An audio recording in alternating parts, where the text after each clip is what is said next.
tetapi ada saja yang lolos. Maka aku menghalangi kalian dari api neraka, tapi kalian ada juga yang lolos dari tanganku.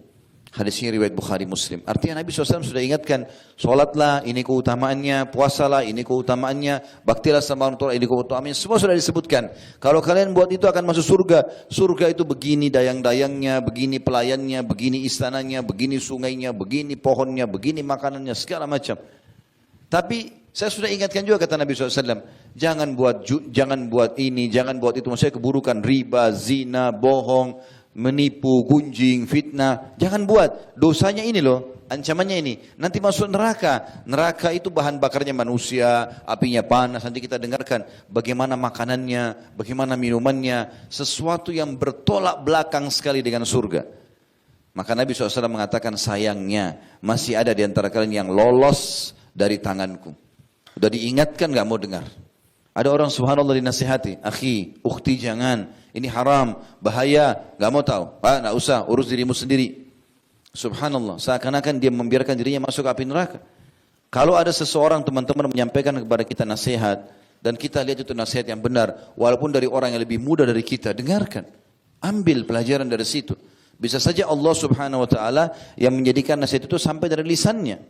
Dari mana kita mengetahui masalah itu? Selama itu benar. Juga di dalam hadis yang lain, hadis riwayat Bukhari Muslim juga, hadis riwayat Muslim dan Tirmidzi. Ibnu Mas'ud berkata radhiyallahu anhu bahwasanya Rasulullah SAW bersabda, neraka didatangkan pada hari kiamat dan dia akan diikat dengan 70.000 rantai. Pada setiap satu rantai ada 70.000 malaikat yang menariknya. Jadi neraka ini teman-teman bukan bangunan yang kecil, 1 hektar, 10 hektar. Ada 70.000 tali rantai. Kalau masjid ini ditarik dengan 1.000 rantai saja, 1.000 orang yang tarik mungkin bisa rubuh bangunan. Ya. Maka ini 70.000 rantai, di setiap satu rantai saking besarnya ada 70.000 malaikat. Perlu kita garis bawahi juga ya, malaikat ini makhluknya Allah yang paling besar yang Allah ciptakan. Walaupun mereka beragam lagi. Allah mengatakan dalam Al-Quran, uli ajnihati mathna wa thulatha wa ruba'. Malaikat itu yang paling kecil, ada yang memiliki 2 sayap, 3 sayap dan 4 sayap. Kata sebagian ulama, yang dimaksud 2 sayap adalah 2 di kanan, 2 di kiri. 3 di kanan, 3 di kiri, 4 di kanan, 4 di kiri. Dan sayap ini, kalau di jenis hewan, burung-burungan, dia akan bagus terbangnya kalau minimal sepanjang tubuhnya atau lebih panjang. Kita lihat kadang-kadang burung nggak bisa terbang kalau sayapnya lebih kecil dari tubuhnya. Nah, tidak bisa terbang. Maka berarti malaikat-malaikat ini sangat besar. Sangat besar itu. Nah, ada 70.000 malaikat yang menarik itu. Banyak ciri-ciri malaikat ya. Ada yang sangat besar yang Allah ciptakan, ada juga malaikat yang tadi yang paling kecil memiliki 2 kanan 2 kiri. Dan 2 kanan 2 kiri berarti dua sayap itu selebar tubuhnya. Dan 4 sayap berarti kiri kanan. Seperti misalnya contoh malaikat Zabaniyah yang Allah mengatakan falyadu'u nadiya sanad'u Zabaniyah. Mereka nanti penghuni neraka silakan panggil siapa saja. Dan kami akan panggil Zabaniyah. Siapa tuh Zabaniyah? Malaikat penjaga neraka. Yang tidak ada senyumnya. Kasar, keras. Kerjanya diciptakan hanya untuk menyiksa. Maka disebutkan cirinya oleh Nabi SAW. Kalau seorang penunggang kuda dengan kecepatan tinggi selama 60 tahun. Riwayat lain 100 tahun. Jalan dari awal pundaknya. Ya, 100 tahun atau 60 tahun dua riwayat ini belum bisa melewati setengah lehernya malaikat Zabaniyah. Malaikat yang besar, yang kasar, yang keras. Ini bukan seorang bodyguard manusia masih bisa kita lawan. Tidak bisa sama sekali dilawan. Neraka memiliki 7 buah pintu dan di setiap pintu itu ada jenis siksaan tertentu. Allah sebutkan dalam surah Al-Hijr ayat 44. A'udzu billahi minasyaitonir rajim. Laha sab'atu abwabin likulli babin minhum juz'un maqsum. Neraka jahanam mempunyai 7 pintu. Setiap pintu telah ditetapkan untuk golongan tertentu dari mereka. Juga Nabi SAW merincikan Al-Hijr 44 ini dalam sabda beliau, hadis riwayat Ahmad dan disahihkan oleh Syekh Albani, Utbah bin Abdis Salam atau Sulami, Utbah bin Abd As-Sulami, ya, radhiyallahu anhu menceritakan, aku mendengarkan Nabi SAW bersabda, surga itu memiliki 8 buah pintu dan neraka memiliki 7 buah pintu. Neraka ini teman-teman sekalian adalah panasnya bukan panas yang biasa. Kira-kira saya mau tanya teman-teman, api yang kita pakai untuk di rumah kita, di rumah saja kita, panas nggak? Ya, kita ambil contoh misalnya, lilin saja. Nggak usah kita bicara kompor gas, mungkin agak kuat. Lilin kita bisa padamkan dengan jari kita kan? Baik, kalau kita biarkan lilin menyala dan kita letakkan ibu jari kita di atasnya, hitungan detik saja. Panas nggak kira-kira? Kalau kita biarkan 1 menit teman-teman mungkin luka bakar tangan kita. Dan itu sudah cukup membuat kita kesakitan selama 2 minggu, 3 minggu. Iya kalau nggak dioperasi. Karena kulitnya terbakar. Bagaimana teman-teman sekalian kalau api itu membakar seluruh tubuh? Panas sekali. Itu baru api dunia. Kita dengarkan bagaimana panasnya api di akhirat nanti. Dan api dunia ini salah satu dari bagian api akhirat. Allah berfirman dalam surah Al-Baqarah ayat 24. A'udzu billahi minasyaitonir rajim. Fa in lam taf'alu wa lan taf'alu fattaqun nar allati waquduha an-nas wal hijarah uiddat lil kafirin. Jika kalian tidak mampu melakukannya dan pasti kalian tidak akan mampu ya. Kalau misalnya orang-orang kafir mereka tidak mau memang beriman maka tidak akan pernah ada jalan menurut mereka. Maka takutlah kalian kepada api neraka yang bahan bakarnya manusia dan batu yang disediakan untuk orang-orang kafir. Disebutkan dalam sebuah hadis yang merincikan masalah ini adalah sabda Nabi SAW yang mulia dalam hadis Bukhari Muslim. Narukum hadhihi allati yukidu banu Adam juz'un wahidun min 70 juz'an min nari jahannam. Ketahuilah kata Nabi SAW, api yang kalian pakai yang dinyalakan oleh anak Adam itu hanya bagian 1 dari 70 bagian panasnya api neraka. Qalu wallahi in kanat lakafiyah. Kata para sahabat, wallahi ya Rasulullah, demi Allah, api dunia saja kalau dipakai bakar buat siksa kami, itu udah cukup. Maka kata Nabi SAW, qal innaha fuddilat alaiha bitis'atin wa sittina juz'a kulluhunna mithlu harriha. Ketahui nanti di akhirat Allah akan lipat gandakan 69 kali lipat lagi dari yang ada sekarang ya, dan setiap bagian itu sama panasnya. Tadi saya baru kasih contoh teman-teman lilin. Tapi sebagian ulama mengatakan kalau mau tahu panasnya api neraka jangan lihat api lilin. Tahu kalau mungkin yang tahu pabrik kaca ya, pabrik baja, biasa menggunakan api ya. Maka apinya itu saking panasnya orang yang masuk harus pakai penahan untuk di wajahnya. Kalau enggak serpiannya itu panasnya bisa membakar ya. Maka itu yang dimaksudkan teman-teman sekalian, itu yang terpanas itu. Itulah api bagian dunia dan di akhirat masih ada 69 kali lipat dari itu. Semua ini hanya pembangkangan. Mau jadi orang jahat di dunia. Sibuk ghibah orang. Sibuk fitnah. Teman-teman sekalian, hiduplah menjadi orang yang mengurus diri sendiri. Jangan urus orang lain. Dosa itu ada 2. Ada dosa berhubungan dengan Allah Subhanahu wa taala dan ini Allah punya sifat maha pengampun, maha penyayang. Kata Nabi SAW, buku-buku dosa akan dimaafkan oleh Allah. Kecuali 1 buku, yaitu hubungan seseorang dengan orang lain. Kalau sama Allah, kita enggak sholat 20 tahun, taubat di tahun 21, Allah terima. Selesai. Maafkan. Kalau itu disuruh qadha, orang tidak keluarin zakat, lalu kemudian dia taubat, dia keluarin zakatnya. Orang yang punya utang Ramadan dia bayar. Tapi kalau sama manusia, nggak bisa. Kata Nabi SAW, buku pelanggaran berhubungan dengan makhluk, Allah tidak akan selesaikan sampai pemiliknya mengambil haknya. Haknya. Kalau berhubungan dengan manusia ada 3 dosa. Ada dosa yang berhubungan dengan masalah pengambilan materi. Kayak mencuri misalnya. Ngambil bendahnya dia. Ini cara taubatnya harus taubat kepada Allah, minta maaf sama dia dan kembalikan curian itu. Kalau tidak, dia akan tuntut hari kiamat. Yang kedua, perusakan citra, ghibah, fitnah, mencaci, ini harus minta maaf. Lalu kemudian memperbaiki nama dia. Yang ketiga adalah perusakan fisik, memukul, melukai badan. Ini hukumnya taubat kepada Allah, lalu minta maaf sama dia. Kalau dia maafkan tidak masalah. Tapi kalau tidak, ada kisos. Kalau kita cungkil mata orang, mata kita juga dicungkil. Kalau kita jatuhin giginya, dijatuhin juga gigi. Bahkan setiap anggota tubuh ini ada dia, ada dendahnya. Satu gigi itu bisa dibayar atau harus dibayar dengan 10 ekor unta. Disebutkan dalam hadis, karena tidak bolehnya orang sampai merusak fisik orang. Yang saya sayangkan teman-teman sekalian, ini banyak orang tidak sadar. Dia pikir dirinya sudah sholat di masjid, sudah hadir di ta'lim, tapi sibuk dengan ghibah. Menceritakan aib orang. Untuk apa? Dapat apa? Kan itu. Kenapa kita harus sibuk dengan keadaan orang?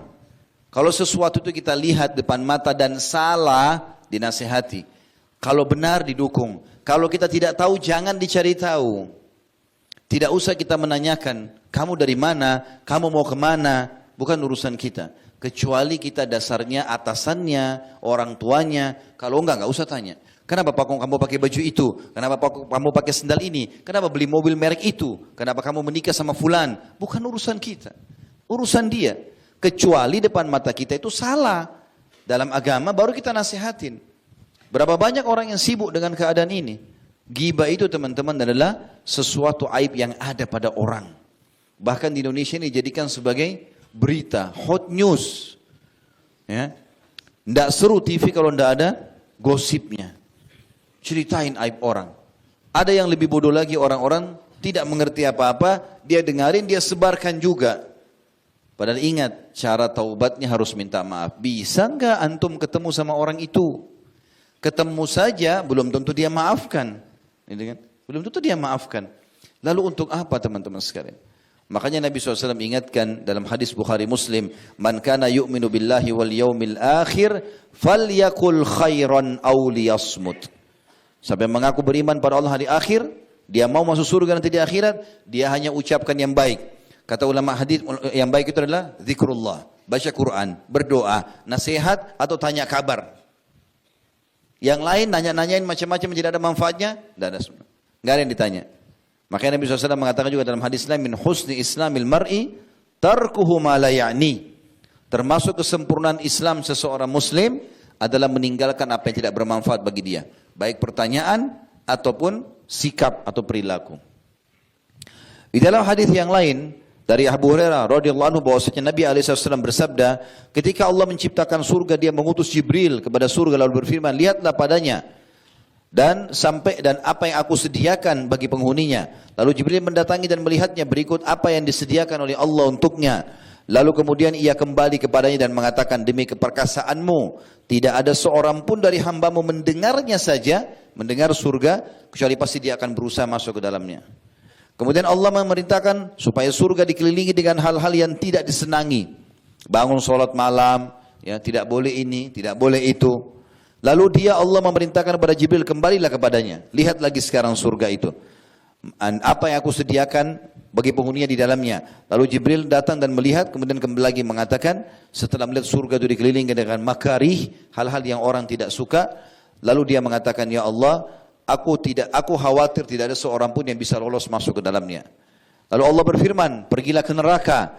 Lalu lihatlah kepadanya dan apa yang aku sediakan untuk penghuninya di dalamnya. Ternyata neraka bertumpukan satu sama yang lain. Panas sekali. Apinya menyambar sana sini. Dan akhirnya ia kembali lalu mengatakan, demi keperkasaanmu tidaklah seseorang mendengarkan lalu ia memasukinya. Pasti dia akan ketakutan. Lalu Allah Subhanahu wa taala memerintahkan agar neraka dikelilingi dengan syahwat, hawa nafsu, mengganggu orang dan segala macam perbuatan buruk. Lalu Allah menyuruh Jibril lagi kembali untuk melihat. Kembalilah dan lihatlah neraka itu. Lalu kemudian dia kembali dan mengatakan, demi keperkasaanmu sungguh aku khawatir tidak ada seorang pun yang selamat darinya. Hadis ini riwayat Abu Daud. Saudaraku seiman, api itu kalau awal dibakar biasanya dia berwarna orange, ya. Kemudian bisa berpindah ke hijau, biru, ya. Tingkatan-tingkatannya ada. Kalau mulai panas sekali biasanya merah, agak gelap. Lebih panas lagi kalau sudah hitam, ya. Itu memang tahapan panasnya. Dan neraka jahanam itu hitam. Jadi bukan api merah seperti yang kita bayangkan, karena sudah terlalu panas. Disebutkan di dalam surah Ibrahim ayat 49 sampai 50. A'udzu billahi minasyaitonir rajim.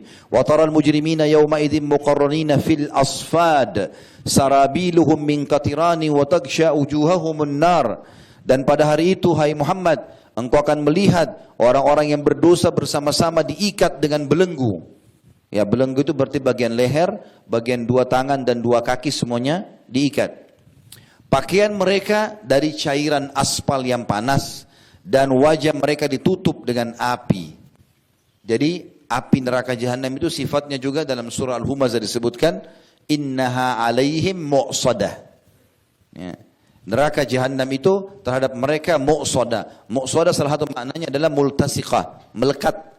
Ya. Jadi kalau api itu disemprotkan ke kita, kemudian kita kena sedikit ya percikannya, lalu kemudian api itu tertarik lagi karena pakai senjata disemprot lalu ditarik, maka panasnya cuma sebentar. Tapi kalau di badan kita ada pelekatnya, lalu api itu disemprotkan lalu melekat di badan kita, kita berusaha padamkan nggak bisa, ini baru sempurna siksaannya. Allah sebutkan ciri neraka jahanam itu sudah panas, lalu Allah bilang innaha alaihim mu'sadah. Sesungguhnya itu meliputi mereka, melekat pada tubuh mereka. Tidak berhenti apinya sampai Allah perintahkan. Terus kulitnya, urat-uratnya, ototnya sampai ke tulangnya. Padamnya kalau Allah suruh padam. Di dalam hadis yang merincikan masalah itu, hadis yang sahih diriwayatkan Tirmidzi, kata Nabi SAW, Abu Hurairah berkata, radhiyallahu anhu, neraka telah dinyalakan selama 1000 tahun sehingga menjadi merah. Lalu dinyalakan selama 1000 tahun lagi hingga menjadi putih. Lalu dinyalakan selama 1000 tahun lagi hingga menjadi hitam. Maka dia hitam seperti gelapnya malam. Abu Hurairah juga berkata radhiyallahu anhu dalam riwayat lain, apakah kalian menyangka neraka itu merah seperti api kalian? Sungguh ia lebih hitam daripada ter. Hadis ini sahih diriwayatkan oleh Imam Malik dalam kitab Muwatta'nya. Juga Abu Musa al-Asy'ari radhiyallahu anhu mengatakan, Nabi SAW bersabda, ada 4 perkara yang masih tersisa dalam umatku dari perkara-perkara jahiliyah yang tidak bisa mereka tinggalkan. Yang pertama, bermegah-megahan dengan keturunan, selalu merasa bangga sukunya lebih baik daripada suku yang lain, kecuali orang yang Allah rahmati. Kalau dia sudah faham maka dia tidak akan berbangga-bangga dengan itu. Kemudian yang kedua, mencaci maki nasab, ya. Mencaci maki ayahnya orang, ibunya orang, kakeknya, sukunya. Yang ketiga, meminta hujan pada bintang, ya. Dan ini juga termasuk tathayyur, tidak boleh. Makanya pernah satu kali dalam hadis Bukhari, Nabi SAW tiba di subuh hari, lagi imami sholat subuh, lalu hujan lebat turun, lalu beliau mengatakan, sesungguhnya Allah berfirman kepadaku, telah tiba hamba-hambaku pagi ini dalam keadaan beriman dan ada yang kafir. Kalau yang mengatakan hujan ini turun karena izin Allah, maka dia beriman kepada Allah dan kufur kepada bintang-bintang. Dan yang mengatakan hujan ini turun karena bintang ini dan bintang itu, dia telah beriman pada bintang dan kufur kepada Allah. Tidak ada yang mengatur, menurunkan, ya, menghalang semua apapun di muka bumi dan alam semesta ini kecuali Allah. Kemudian yang keempat adalah wanita yang meratapi kematian, ya, niyaha, mukul-mukul badan, robek-robek baju, tarik rambut, ya, pada saat kematian. Jika tidak bertaubat sebelum mati semua ini, pelaku-pelakunya, maka ia akan datang hari kiamat dengan memakai pakaian dari pelengking atau ter yang panas dan dari baju api yang menyala-nyala. Hadis ini riwayat Ahmad, At-Tabarani, Al-Hakim dan disahihkan oleh Syekh Albani. Di neraka teman-teman ada lembah-lembah, tempat penyiksaan. Lembah itu seperti cekungan yang ada di padang pasir. Dan di dalam setiap lembah ada siksaannya. Allah Subhanahu wa taala menyebutkan di dalam Al-Qur'an surah Maryam ayat 59, A'udzubillahi minasyaitonir rajim, fa khalafa min ba'dim khalfun adha'us salata wattaba'us syahawat fasawfa yalqauna ghayya. Lalu datanglah setelah mereka pengganti yang mengabaikan solat dan mengikuti keinginannya, maka mereka kelak akan tersesat. Abdullah bin Mas'ud menjelaskan tentang firman Allah, fasawfa yalqauna ghayya. Mereka pasti akan sesat nantinya. Yakni dimaksud sebuah lembah di neraka jahanam yang sangat dalam dasarnya, sangat busuk baunya. Hadis ini disebutkan dalam tafsir Ibnu Katsir di jilid 3 halaman 128. Juga Nabi SAW bersabda melalui Ali bin Abi Thalib radhiyallahu anhu yang menyampaikan hadis riwayat Baihaqi dengan sanad hasan, ta'awwadhu billahi min jubbil hazan aywadil hazan. Qila ya Rasulullah wa ma jubbul hazan? Aywadil hazan, qala wadin fi jahannam, tata'awwadhu minhu jahannamu kulla yawmin 70 marrah, a'addaha Allahu lil qurra'il mura'in. Berlindunglah kalian dari lembah neraka jahannam yang bernama lembah al-hazan, lembah kesedihan. Lalu ditanyakan, ya Rasulullah, apa itu lembah kesedihan? Maka Nabi SAW bersabda, sebuah lembah di neraka jahannam yang neraka jahannam sendiri berlindung kepadanya 70 kali setiap harinya. Ia disediakan oleh Allah untuk para pembaca Al-Quran yang riya. Ya. Ini menandakan memang di neraka jahanam ada, ya, ada lembah, ya, ada lembah. Neraka jahanam juga sangat dalam, teman-teman sekalian.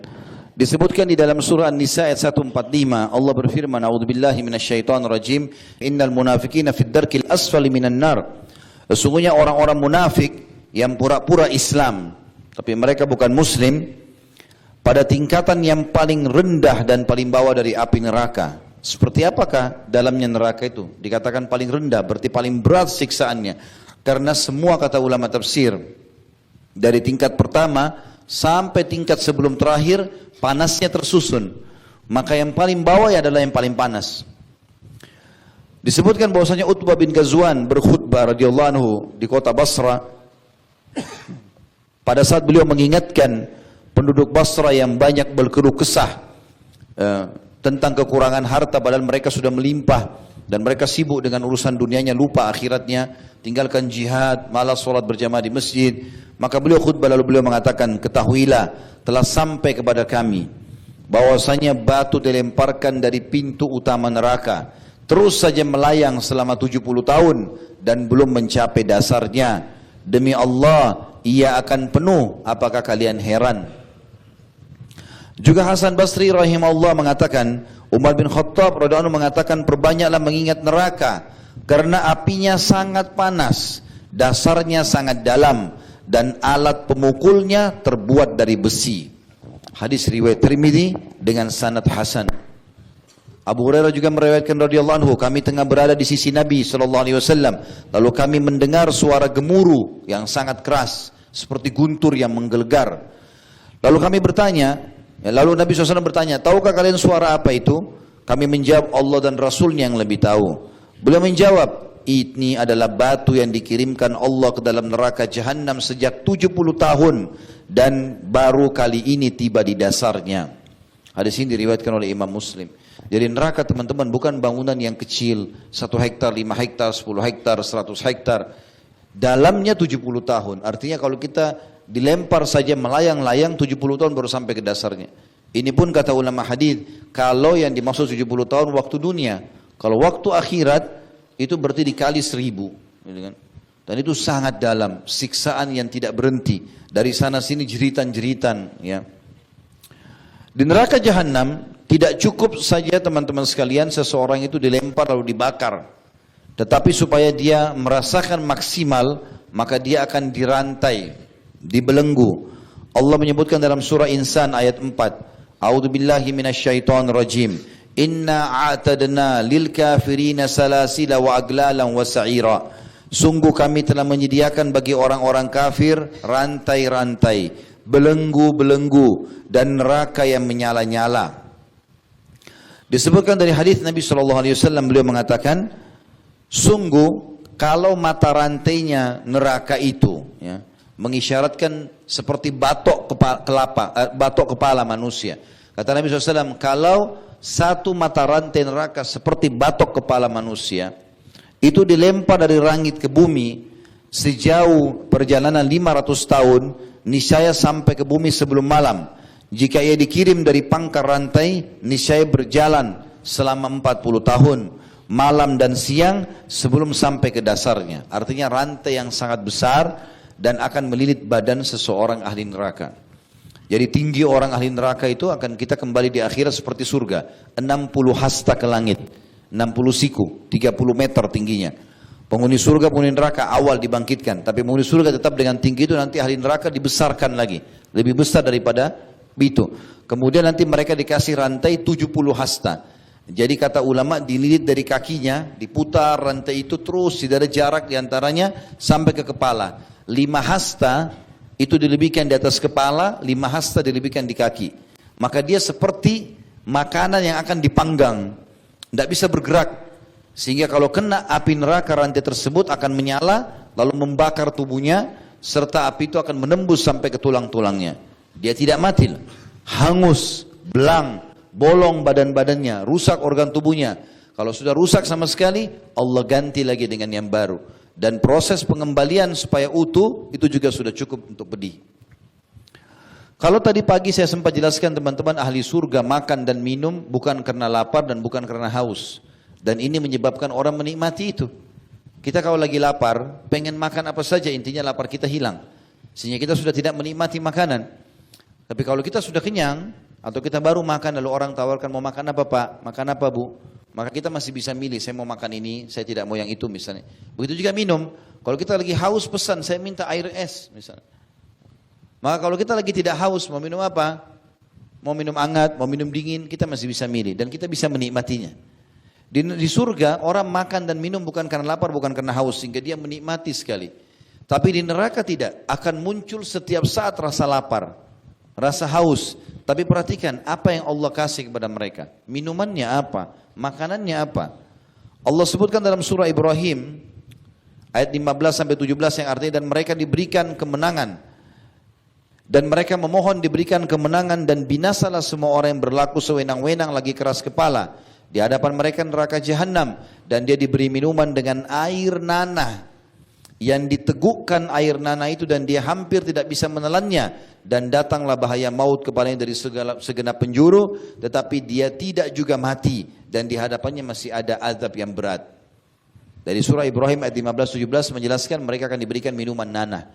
Orang-orang neraka ini karena luka semua badannya, maka mengeluarkan darah dan nanah. Mereka menangis, mengeluarkan air mata. Maka bercampurlah semua itu, memenuhi tempat-tempat di neraka itu. Lalu Allah jadikan itu sebagai minuman dan makanan mereka.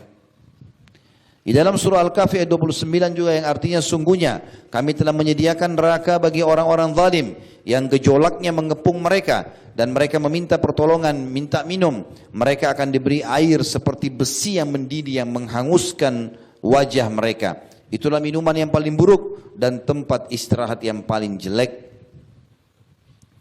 Hadis Nabi SAW menjelaskan masalah minuman ahli neraka disebutkan dalam hadis riwayat Tirmidzi dengan sanad hasan. Kata Nabi SAW, Innal hamima la yusabbu ala ru'usihim, fayanfudul hamimu hatta yakhlusa ila jawfi, fayaslitu ma fi jawfi hatta yamruqa min qadamaihi, wa huwa as-sahru, thumma yu'adu kama kan. Air panas benar-benar dituangkan di atas kepala mereka. Lalu air panas itu menembus hingga ke perutnya. Lalu memotong-motong segala sesuatu yang ada dalam perutnya. Hingga keluar dari kedua telapak kakinya. Dalam keadaan meleleh, kemudian dikembalikan seperti sedia kala. Artinya kalau mereka haus, mereka akan minta minuman, mau tidak mau. Dan tangan mereka diikat, kaki mereka diikat, mulut mereka terbuka. Maka apapun yang datang kepada mereka, harus mereka minum. Apakah darah, apakah nanah, apakah air panas yang mendidih. Dan tadi dikatakan juga timah atau besi yang dilelehkan. Maka bergonta-ganti diberikan ini. Ini juga semua minum pun adalah siksaan. Kalau di dunia ada orang disiksa, lalu dia kehausan, lalu musuhnya kasih minum air, maka air menghilangkan dahaga. Kalau di neraka tidak. Air itu pun adalah penyiksaan. Itu saya sendiri penyiksaan juga. Juga disebutkan dalam hadis Asma binti Yazid radhiyallahu anha bahwasanya Nabi SAW bersabda, "Man syaribal khamr lam yardallahu anhu arba'ina lailah." Siapa yang meminum khamr, maka Allah tidak ridho kepadanya 40 malam. Fa in mata mata kafira. Kalau dia mati dia bisa mendapatkan dosa kekafiran. Fa in ada kana haqqan 'ala Allah an yasqiyahu min tinatil khabal. Dan kalau dia masih hidup dan dia tetap kembali minum khamr setelah ada peringatan kepadanya, maka dia akan diminumkan minuman tinatul khabal. Qalat qila ya Rasulullah wa ma tinatul khabal? Asma binti Yazid berkata, radhiyallahu anha, para sahabat bertanya, ya Rasulullah, apa itu tinatul khabal? Maka kata Nabi SAW, sadidu ahlin nar, nanahnya penghuni neraka. Itu adalah minumannya. Nah, itu adalah minumannya.